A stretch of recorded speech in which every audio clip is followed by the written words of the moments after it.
Welcome all in my video lecture series. Today we will talk about plastic deformation and versus stress strain curves. So all of you know about elastic deformation of the material, that up to elastic limit, up to a certain limit, if we apply load and if we remove those loads, the material will go back to its original shape and size. So there will be no permanent deformation occurred in the sample within the elastic limit. Now we will continue our study of the effects of externally applied forces and will apply loads large enough to cause permanent deformation and eventually fracture. So how this plastic deformation occur? Suppose after a material has reached its elastic limits or yielded, further straining will result in permanent deformation. After yielding, not all of the strain will be recovered when the load is removed. Plastic deformation is defined as permanent, non-recoverable deformation. Plastic deformation is not linear with applied stress. If a material experiences only elastic deformation, when the stress is removed, the elastic strain will be recovered. If a material is loaded beyond its yield point, it experiences both elastic and plastic strain. After yielding, the rate of straining is no longer linear as the applied stress increases. Now, when the stress is removed, only the elastic strain is recovered. The plastic strain is permanent, like we can see in this graph. Elastic deformation occurs as the interatomic bond stretch, but the atoms retain their original nearest neighbors and they spring back to their original position when the load is removed. Clearly, in order to have permanent deformation, there must be permanent movement in the interatomic structure of the material. That means there will be no recover of the crystal structure in such case. Although some of the atoms move away from the original nearest neighbors, not all the interatomic bonds are broken. This is evident because we can achieve permanent deformation without fracture of material.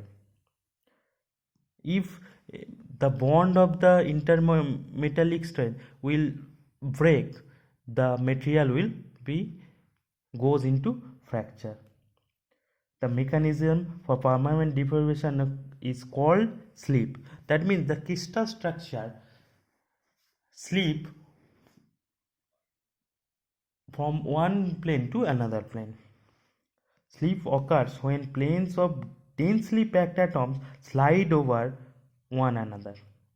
Individual bonds are broken and reformed with new atoms in a stepwise fashion until the desired deformation is achieved.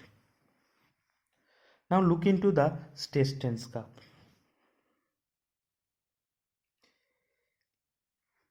We will use stress strain curves to investigate mechanical behavior of materials. Recall, most of the properties are not dependent on the specimen size, and the elastic modulus is the same whether we use a tensile test or a compression test to find it, since strain is equal to change in length L minus final length minus initial length L minus L0 by initial length. Now stress will be equal to force applied by original cross section area. As you know, up to elastic limit, stress will be proportionate to strength. So there will be a proportionality constant T, that is called modulus of elasticity. The strain will be positive for tensile testing. A tensile stress will also be positive and stress will be equal to Fy A0. Now, during the initial deformation of the material, the strain is elastic. The stress and strain are related linearly by elastic modulus, like this equation. Now, stress-strain curves of metals comes in several basic types. The linear proportion of the stress-strain curve indicate elastic or recoverable deformation. That means when the stress-strain curve will be linear, what does it mean? That means whatever stress or strain has been induced inside the material, that will be recoverable. So there will be no permanent deformation. The nonlinear portion indicates plastic deformation, like this. In this case, nonlinear portion is plastic deformation. Now, plastic strain is defined as permanent, non-recoverable deformation. Like this, if this is curve A for a metal which is broke while still showing linearly elastic behavior. If this is curve B, the curve B is the most common type of stress-strain curve. Gradual deviation from linear behavior as plastic flow, that means yielding begins. Now for curve C, shows the behavior of some steel, sudden deviation from elastic behavior at the yield point, a sharp, easily identified yield point. In this case, the solid lines as the stress-strain curve indicate the real data, the dashed line indicate the guess data or interpolation between known data points.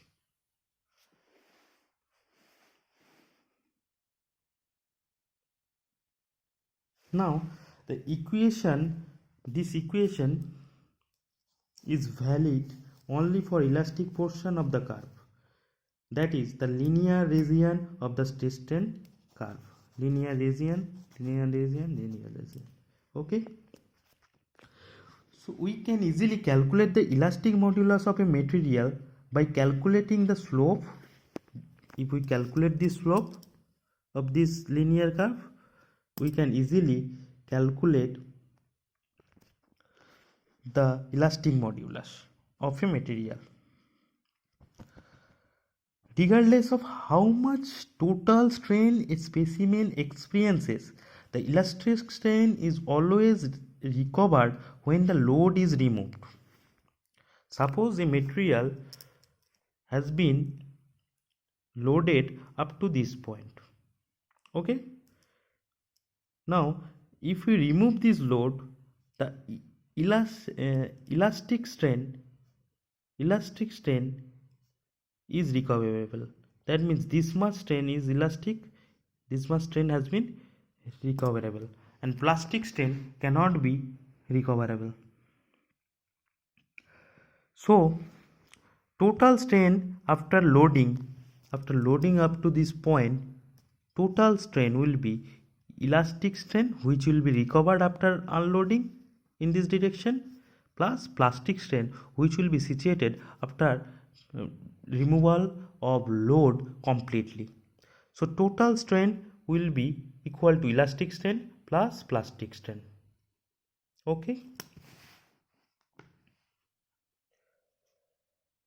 Now the recovery or unload curve that is produced when load is removed from the specimen is parallel to this E line. The amount of strain recovered during unloading process is the elastic strain. That means whatever amount of strain has been recovered, this is called elastic strain, and unrecoverable strain is called plastic strain. The yield strength or yield point is defined as the stress at onset or plastic deformation. The material used to generate curve A in figure 1 in this figure did not exhibit its plastic deformation before rupture. That means it has been ruptured within its elastic limit or yield point. That means the plastic deformation of material A have not started yet.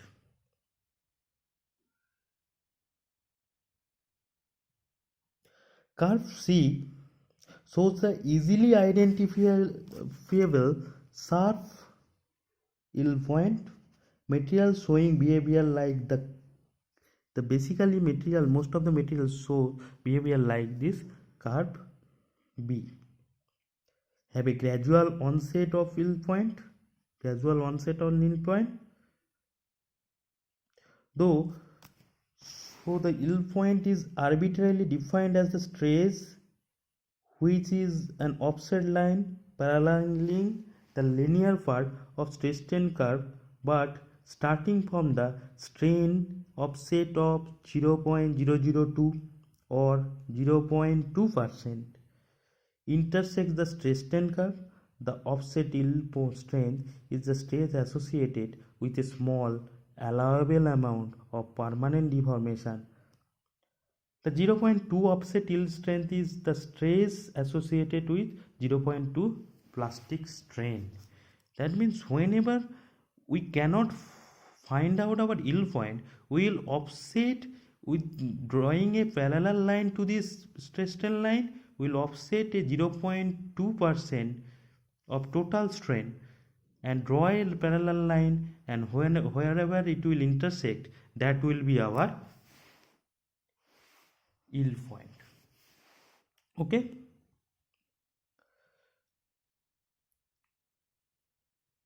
An amount of measurement that must be made when evaluating load elongation data is the specimen gauge length. The gauge length is the length of the specimen over which the elongation is measured. With large amount of deformation, the strain will change if the gauge length is changed. Another important property of determining the stress strain curve is the maximum stress reached, when often called the ultimate tensile strength.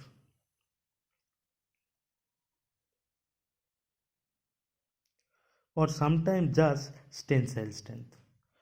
So ultimate tensile strength will be maximum force by original cross section area.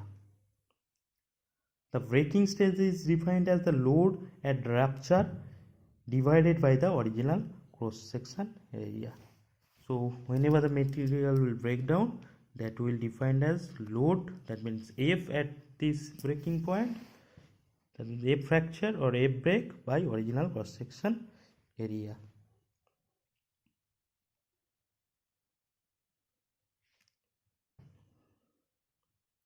Now what is true stress?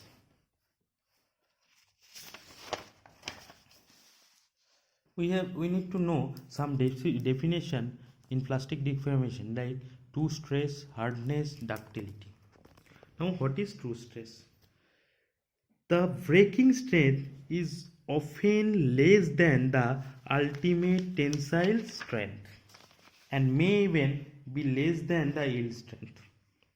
That is sometimes troubling because it does not seem possible that it would require less energy to finally rupture the specimen than it does to cause the initial yielding.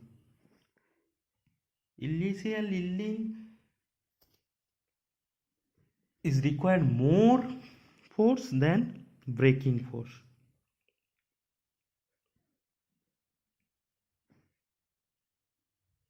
In fact, the stress required to actually break the specimen is greater than any other stress the specimen experiences. Recall the stress strain curve, that we are constructing it based on the original specimen dimensions always, but the specimens actually changing dimension as the stage proceed. So whenever we are applying some load, there will be change in length, that means elongation. So as total volume of the material will be fixed always constant, so there should be reduction in cross section.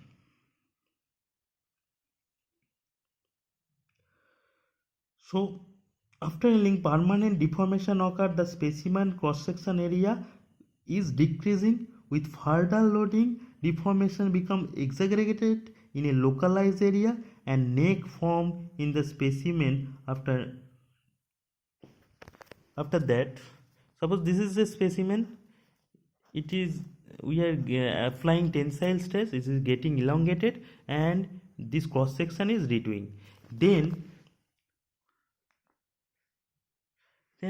after a certain limit there will be locally reduction of cross section area, that is called necking. After necking occurs, the specimen experiences much greater stress because cross section is reducing, so stress will be higher. If in the same force, stress will be higher in the region of the neck, and the actual load period is to cause an increase in stress decreases. The data in the region of stress strain curve beyond the UTS means universe ultimate tensile strength, are meaningless because after necking the cross section area is changing dramatically and the strain is localized in a neck region and is not occurring over the entire gauge length. As the load decreases after the region and is not occurring over the entire gauge length. Now the stress calculated using original cross section area is called engineering stress also decreases and the stress strain curve starts to fall with increasing strain. The true stress, the load divided by the actual cross section area, continues to increases. So we are in the neck region. Clearly the stress varies with specimen dimension throughout the neck region, but we defined two stress with respect to smallest area since that plane of specimen experience a larger stress. So this stress strain curve has been drawn based on original cross section area. That means at the beginning the cross section area of the specimen whatever was there, and this is not actually true because whenever we are applying force, the length of the specimen is increasing, the cross section of the specimen is decreasing. So after a certain limit, after yield point, the neck will form and abruptly this cross section area will change. So in true case, this if we calculate the stress with this change cross section area, the stress will be much more higher than previous one case because we have calculated always the original cross section area, that means that is bigger than the necking. So the true stress will be bigger than our previous engineering stress strain curve. So true stress strain curve will follow a line like this above this engineering line.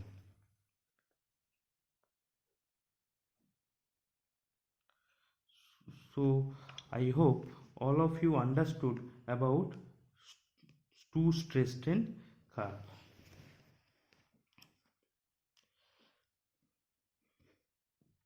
Now the breaking of this true strain curve will occur like this. Why?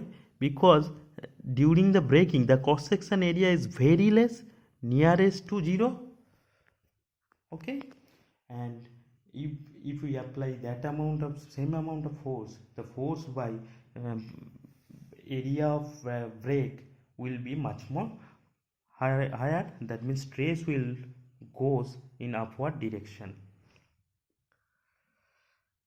Now about hardness. What is hardness? Hardness is defined as the resistance to penetration.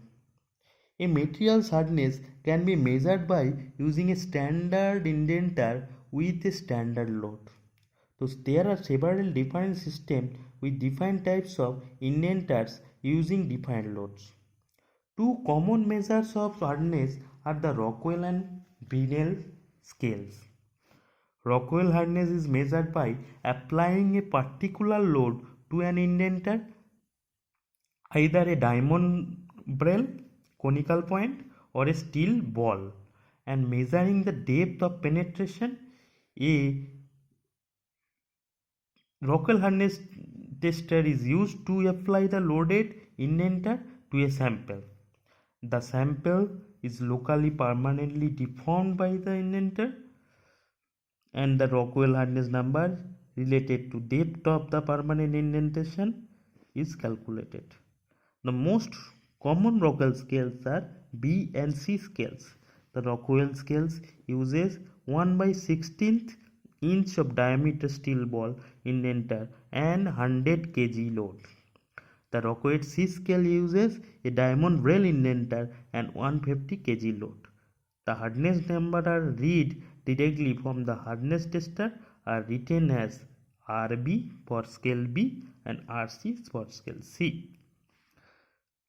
And there will be a value. So depending upon these values, we will understood how much hard the material is actually.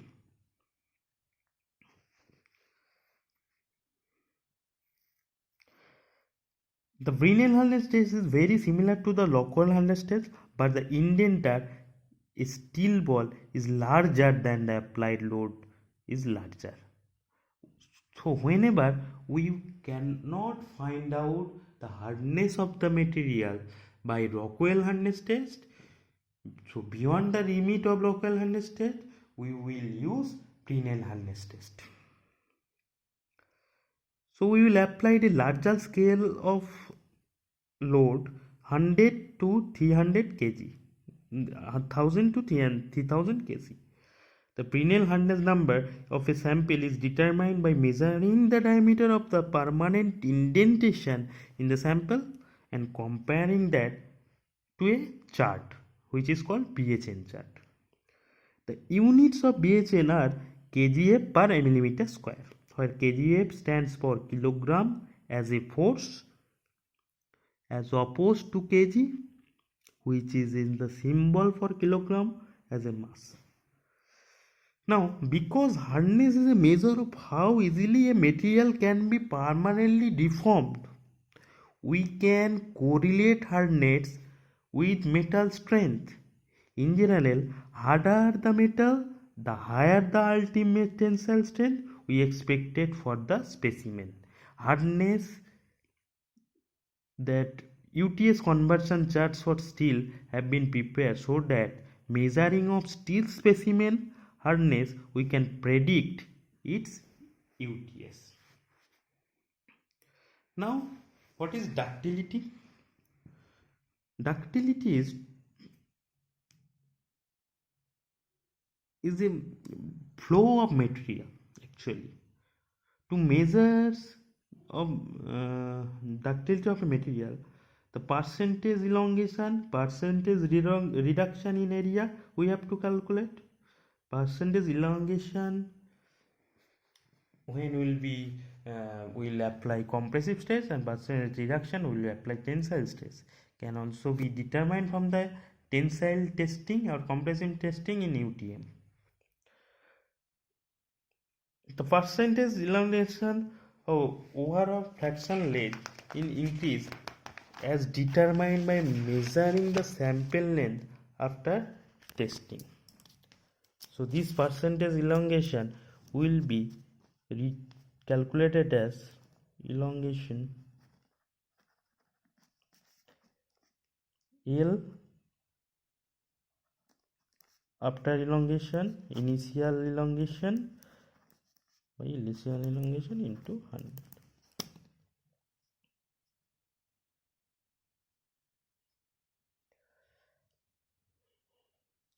Our percentage reduction, percentage elongation in tensile testing,